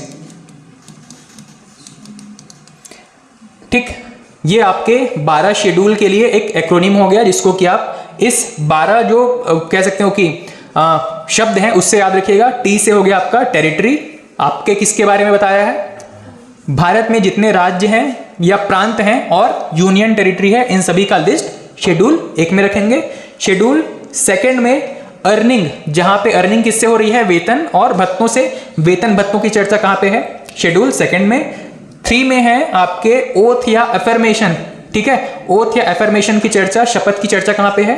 शेड्यूल 3 में। शेड्यूल 4 है आपके राज्यसभा में सीटों का बंटवारा। शेड्यूल 5 शेड्यूल्ड एरिया के बारे में बात की जा रही है। ये ऑल ओवर इंडिया की चर्चा करता है, कुछ अपवाद को छोड़ करके, और वो अपवाद हमने कहां पे रखा है? शेड्यूल नंबर 6 में। अदर 4 में हमने असम, मेघालय, त्रिपुरा और मिजोरम के एरिया को रखा हुआ है। शेड्यूल 7 यहां पे शक्तियों के बंटवारे की चर्चा हो रही थी। इसको हम, एक शब्द है पॉलिटी या पॉलिटिक्स में, इसको कहते हैं फेडरल सिस्टम, जहां पे ये फेडरल का मतलब क्या होता है? शक्तियों का बंटवारा। किसके बीच में? सेंटर एंड स्टेट के बीच में, केंद्र और राज्य के बीच में। उसके बाद में ओ से ऑफिशियल लैंग्वेज, शुरुआत में 14 थे, फिर 22 हो गए। लैंड रिफॉर्म, जो कि आपका कब लाया गया था? 1951। भारत में आजादी हुआ था 1947 को। हमारा पहला जो प्राथमिक रूप से संविधान लागू हुआ था 1949 में। पूरे तरीके से लागू कब हुआ था? 26 जनवरी 1950 में। और 1 साल के अंदर ही, 1 साल पूरा नहीं हो पाया था और हमें एक बदलाव की जरूरत पड़ गई, अमेंडमेंट की जरूरत पड़ गई। वो था आपका पहला अमेंडमेंट, जो कि लैंड रिफॉर्म के लिए था। 9वां अनुसूची ऐड किया गया। उसके बाद में जो 10वां शेड्यूल है, इसको हम कहते हैं एंटी डिफेक्शन लॉ। डिफेक्शन यहां पे याद रखिएगा, डिफेक्शन का मतलब है यहां पे दल बदल। राजनीतिक पार्टियों में बहुत सारे जो नेता हैं, एमपी हैं, एमएलए हैं, वो क्या करते हैं? अलग अलग लाभ के लिए, कुछ लाभ के वजह से, लाभ के एवज में अपनी पार्टी चेंज कर लेते हैं। ये जो 1985 का समय था, राजनीतिक रूप से 85 क्या है कि 70 से लेकर के पूरा 85 तक का समय ऐसा था जहां पे राजनीतिक रूप से भारत का, जो भारतीय राज्य व्यवस्था में काफी हलचल मचा रहता था। कब कौन सी पार्टी की सरकार गिर जाए, कौन सी नई पार्टी आ जाएगी, इसका भरोसा नहीं रहता था। इसी वजह से ये एंटी डिफेक्शन लॉ लाया गया था। ठीक है, उसके बाद में आपका जो 11वां शेड्यूल है पंचायत से संबंधित है और 12वां म्युनिसिपैलिटी से संबंधित है। ये हो गए आपके 12 शेड्यूल। अब इसी शेड्यूल में थोड़ी सी और कुछ डिटेल्स हैं, इसकी चर्चा करते हैं। सबसे पहला शेड्यूल, केंद्र में कितने राज्य हैं और कितने यूनियन टेरिटरी हैं, इसकी चर्चा की गई है। तो वर्तमान में 28 राज्य, 8 केंद्र शासित प्रदेश। वेतन कुछ पदों के लिए दिए गए हैं। ठीक है, उसके बाद में शपथ छोड़ सकते हैं, राज्यसभा में सीटों का आवंटन छोड़ सकते हैं। 5वां क्या था आपका? पूरे भारत के लिए अनुसूचित क्षेत्र में प्रशासन। 6वें में कुछ याद रखने की जरूरत थी, क्या क्या? असम, मेघालय, त्रिपुरा और मिजोरम। ये 4 को अदर 4 में हमने रखा था। ये 4 नाम याद रखिएगा शेड्यूल 6 में। शेड्यूल 7 में क्या क्या याद रखना है? 3 सूचियों के नाम और वर्तमान में कितने विषय यहां पे शामिल हैं। ठीक है, 100, 61 और 52। 8वीं अनुसूची में थोड़ा सा मेहनत करिएगा। क्या क्या याद रखना है आपको? 14 भाषाएं, या वर्तमान में जो कुल कितने 22 भाषाएं हैं, इनको याद रखना है। ठीक है, क्या कौन कौन सी भाषाएं हैं? असमिया, बांग्ला, गुजराती, हिंदी, कन्नड़, कश्मीरी, मलयालम, मराठी, उड़िया, पंजाबी, संस्कृत, तमिल, तेलुगु और उर्दू। इस पूरे लैंग्वेज में इंग्लिश शामिल है क्या? प्रश्न पूछा गया था आपसे शायद पीएससी या व्यापम के किसी एग्जाम में पूछा था कि 4 ऑप्शन दिए थे और पूछा था इनमें से कौन सी भाषा इन आपके शेड्यूल नंबर 8 में शामिल है या नहीं है। तो कौन सी भाषा शामिल नहीं है आपकी? इंग्लिश, अंग्रेजी भाषा इस पूरे लिस्ट के अंदर शामिल नहीं किया गया है। ठीक, उसके बाद में अलग अलग जगहों से डिमांड उठनी शुरू हुई कि हमारी जो भाषा है इसको भी संवैधानिक दर्जा दिया जाए, इस लिस्ट में शामिल किया जाए। इसी क्रम में सबसे पहले एक लैंग्वेज को ऐड किया गया, कौन सा था? सिंधी लैंग्वेज। कब ऐड किया गया था? 1967 में। और किस नंबर का संशोधन किया गया था? 21वां संशोधन किया गया था। ठीक है, 1967 21वां संशोधन और सिंधी भाषा को ऐड किया गया।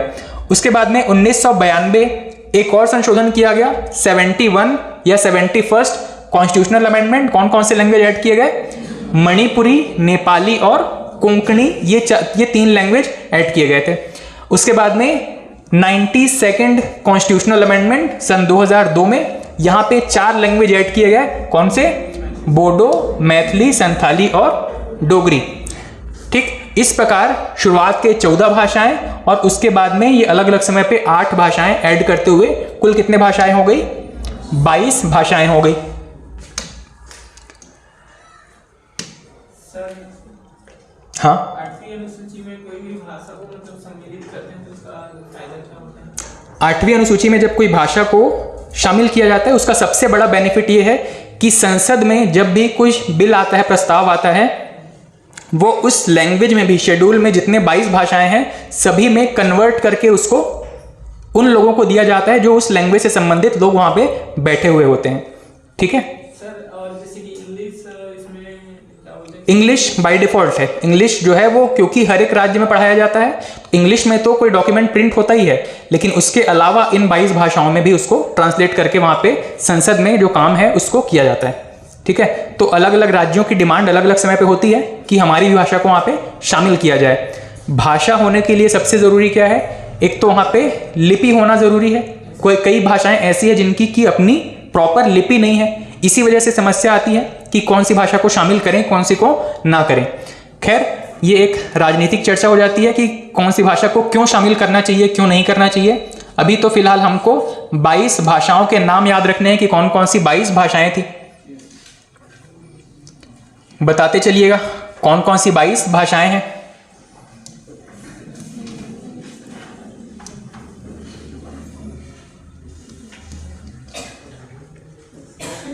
चलो शुरू करो, जहां से भी याद आ रहा है आपको।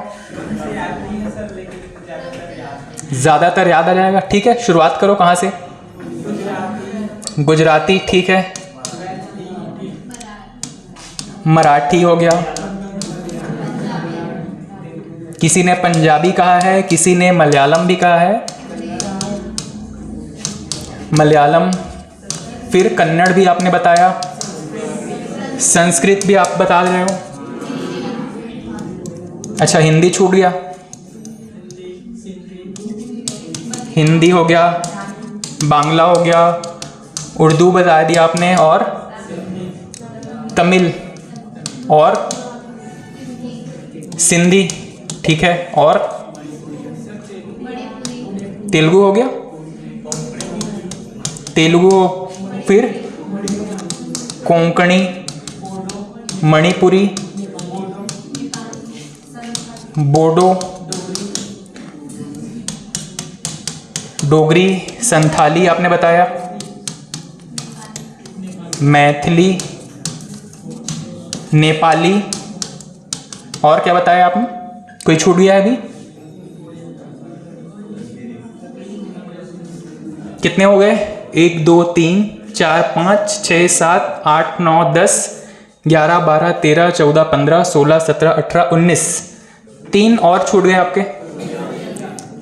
पंजाबी बता दिए, हो गया, और उड़िया,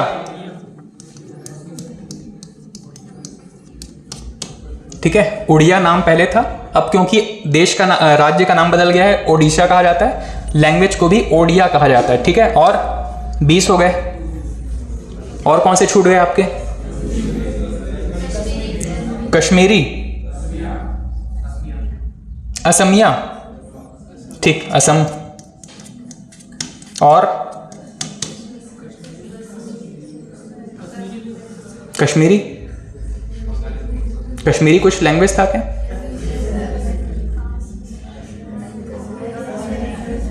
कश्मीरी देखे थे कहीं पे? देख लो वापस से एक बार, कहाँ पे है? कश्मीर में।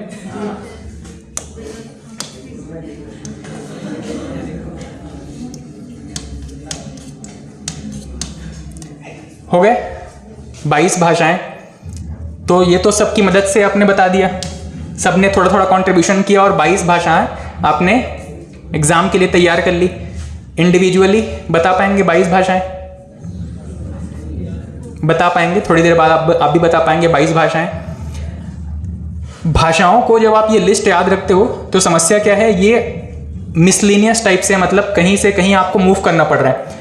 यहाँ पे आप अगर आप इसको भारत का जो मैप है, यहाँ पे अगर आप इसको लोकेट करके याद करेंगे, आप इसको एक क्रम में याद बता पाओगे और कभी भूलेंगे भी नहीं, और आप हमेशा उस क्रम के हिसाब से ही बताना प्रेफर करोगे। ठीक, तो एक भारत के मैप की जरूरत पड़ेगी।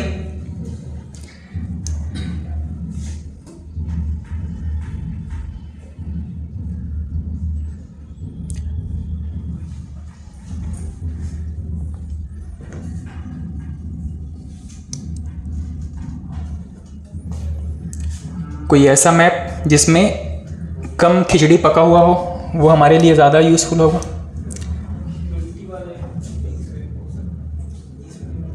इसमें कर सकते थे, इसमें तो पॉसिबल नहीं है, ये थोड़ा सा नहीं चल पाएगा, ये भी नहीं चल पाएगा, इसको चला लेते हैं। ठीक,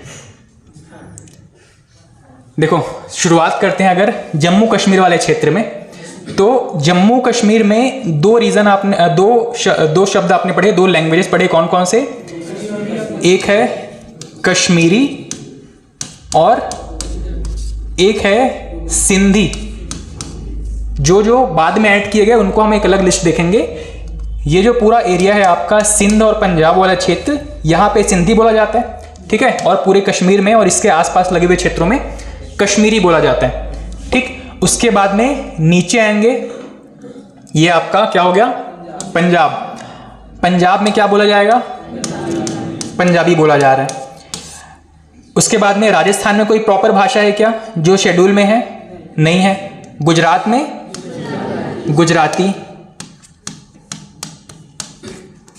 पूर्व की तरफ चलते जाएंगे तो ये पूरा, इसको हम क्या कहते हैं? हिंदी बेल्ट कहते हैं। ठीक है, यहाँ पे एक जो भाषा है कौन सी है? हिंदी।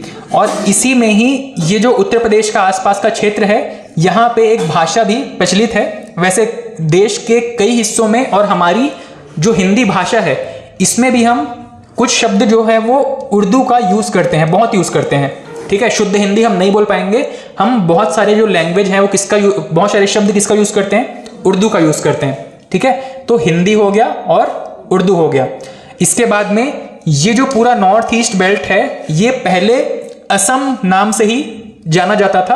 अलग अलग समय पे इस पे बंटवारा होना, विभाजन होना शुरू हुआ था। यहां पे कौन सी लैंग्वेज है? असमिया। ठीक, उसके बाद में एक लैंग्वेज है आपका संस्कृत। जनरली ये जो अयोध्या मिथिला वाला क्षेत्र है, यहां पे अभी भी कई ऐसे परिवार हैं जो संस्कृत बोलते हैं। संस्कृत जनरली कहाँ फेमस है? तो आपके हिंदी भाषी बेल्ट में ही, और दक्षिण के कुछ राज्यों में भी संस्कृत जो है वो बोली जाती है। ठीक, उसके बाद में उड़ीसा में ओडिया हो गया। उड़ीसा में ओडिया लैंग्वेज। उड़ीसा से नीचे चलेंगे तो ये आंध्र प्रदेश तेलंगाना वाला एरिया, ये पहले एक ही हुआ करता था। कौन सी लैंग्वेज है यहाँ पे? तेलुगु। तेलुगु है या तमिल है? तेलुगु लैंग्वेज है। तमिल कहाँ पे है? तमिलनाडु में। ये जो राज्य है आपका केरल, क्या बोलते हैं यहाँ पे? मलयालम बोला जाता है। ये कौन सा राज्य है? कर्नाटक में क्या बोला जाता है? कन्नड़ नाम का एक लैंग्वेज बोला जाता है। फिर ये हो गया आपका महाराष्ट्र। महाराष्ट्र में क्या बोला जाता है? मराठी। कितने लैंग्वेज हो गए? 1 2 3 4 5 6 7 8 9 10 11 12 13 14। ये 14 लैंग्वेज कौन से हैं जो संविधान की शुरुआत में लागू किए गए थे। ठीक है, उसके बाद में अलग अलग समय पे कुछ लैंग्वेजेस ऐड करते गए। तो पहले तो ये 14 लैंग्वेज आपको याद है। ठीक है, 14 लैंग्वेज बता पाएंगे। मैप मस्त दिमाग में जो है वो मैप आपका मूवी की तरह प्ले होता रहेगा ना, तो आपको ये याद आता चलेगा। नॉर्थ से शुरू करेंगे तो जम्मू कश्मीर में कश्मीरी और आसपास के रीजन जो कि सिंध वाला प्रांत था, सिंध क्षेत्र है, वहां पे सिंधी। नीचे आएंगे हिमाचल प्रदेश आ गया, उत्तराखंड आ गया, ये कैसा क्षेत्र है, पूरा हिंदी भाषी क्षेत्र है। इसके पश्चिम की तरफ पंजाब नाम का जगह है, क्या बोलते हैं वहां पे, पंजाबी। नीचे राजस्थान, कोई भाषा नहीं है। नीचे गुजरात, कौन सी भाषा, गुजराती। और नीचे चलेंगे तो महाराष्ट्र में क्या है, मराठी। और नीचे चलेंगे तो आ जाएगा आपका कर्नाटक, क्या है वहां पे। और नीचे आएंगे तो केरल है, क्या भाषा है वहां पे, मलयालम। पूर्व की तरफ चलेंगे केरल से तो तमिलनाडु, वहां पे कौन सी भाषा, तमिल। तमिल के ऊपर में तेलंगाना आंध्र प्रदेश, क्या है वहां पे, तेलुगु। तेलंगाना आंध्र प्रदेश के ऊपर में उड़ीसा, क्या है, ओडिया। ठीक है, ओडिया के बाद में सीधा नॉर्थ ईस्ट चले जाएंगे अपन, कौन सी भाषा है, असम। असमिया भाषा है, असम नाम का पूरा क्षेत्र हुआ करता था। ठीक है, उसके बाद में ये जो हिंदी भाषी बेल्ट है आपका यूपी, बिहार, राजस्थान वाला, यहाँ पे हिंदी तो बोला ही जाता है, लेकिन लखनऊ नाम का एक बड़ा कह सकते हो कि एक जगह फेमस है आपका यूपी में। ठीक है, नवाबी ठाट बाट से जीते हैं, क्योंकि वहां पे बहुत सारे नवाब होते थे वह पहले से। किस भाषा का प्रयोग करते थे वहां पे, उर्दू। जनरली हम अपनी हिंदी भाषा में भी उर्दू के बहुत सारे शब्द उपयोग करते हैं। इसके अलावा संस्कृत, जो क्षेत्र वैदिक काल से संबंधित है, जैसे कि यूपी बिहार का पूरा क्षेत्र, मिथिला हो गया। इसके अलावा जो रामायण से संबंधित अयोध्या वगैरह है, वहां पे कई फैमिली संस्कृत का उपयोग भी करते हैं। इसके अलावा दक्षिण भारत के कुछ क्षेत्रों में भी संस्कृत का उपयोग किया जाता है। ठीक है, ये हो गए आपके 14 भाषाएं, 14 जो शुरुआत में लागू किए गए थे। उसके बाद में अलग अलग समय पे कुछ अमेंडमेंट करके कुछ और भी लैंग्वेज ऐड किए गए। तो सबसे पहला अमेंडमेंट लैंग्वेज के लिए कौन सा था, कौन सा, 21वां संविधान संशोधन। 21वां संविधान संशोधन करके कौन सा लैंग्वेज ऐड किया गया था, सिंधी भाषा ऐड किया गया।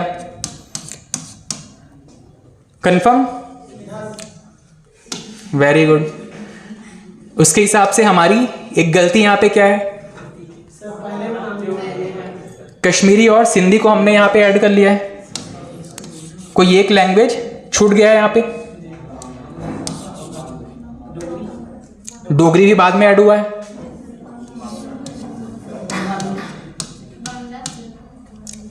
बंगाल और जो पश्चिमी बंगाल है और पूर्वी बंगाल जो था, वहां पे क्या, कौन सी लैंग्वेज बोली जाती थी, बांग्ला। ठीक है, ये एक लैंग्वेज हमारा मिस हो गया था। तो सबसे पहला जो अमेंडमेंट था 21st कॉन्स्टिट्यूशनल अमेंडमेंट कब किया गया था, 1967 21st कॉन्स्टिट्यूशनल अमेंडमेंट एक्ट। कौन सा लैंग्वेज ऐड किए, सिंधी। उसके बाद में 71st कॉन्स्टिट्यूशनल अमेंडमेंट एक्ट कब किया गया था, 1991 या 3, 2 या 3,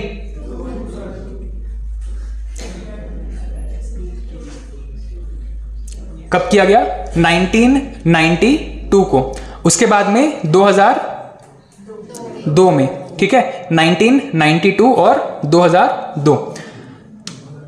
1992 कॉन्स्टिट्यूशनल अमेंडमेंट एक्ट कौन सा था, 71st। कितने लैंग्वेज ऐड किए गए, 3 लैंग्वेज। कौन कौन से, KLMN ऐसा पढ़ते हैं, L छोड़ के KMN। कौन कौन सा, कोंकणी, मणिपुरी और नेपाली। कोंकणी, मणिपुरी और नेपाली, ये 3 लैंग्वेज ऐड किए गए 71वें संशोधन से। फिर 92nd कॉन्स्टिट्यूशनल अमेंडमेंट एक्ट, कितने लैंग्वेज ऐड किए गए, 4 लैंग्वेज। कौन कौन से था, ऐसा कोई शब्द सुने कंप्यूटर पढ़ते समय, डेटाबेस मैनेजमेंट सिस्टम, ऐसा कुछ, DBMS बोलते थे इसको। तो डोगरी, बोडो, मैथिली और संथाली। ये 4 लैंग्वेज कब ऐड किए गए? 2002 या 3? 2002 में।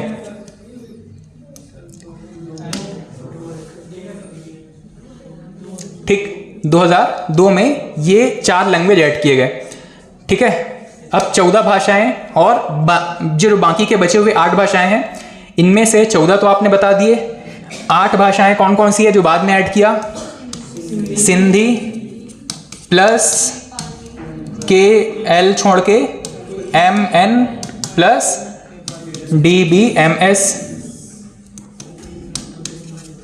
ठीक है, सिंधी हो गया, कोंकणी, मणिपुरी, नेपाली, उसके बाद में डोगरी, बोडो, मैथिली और संथाली।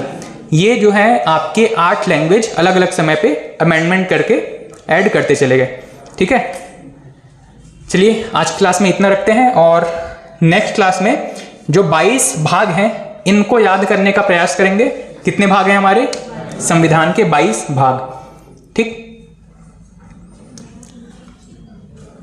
चलिए, ओके, थैंक यू।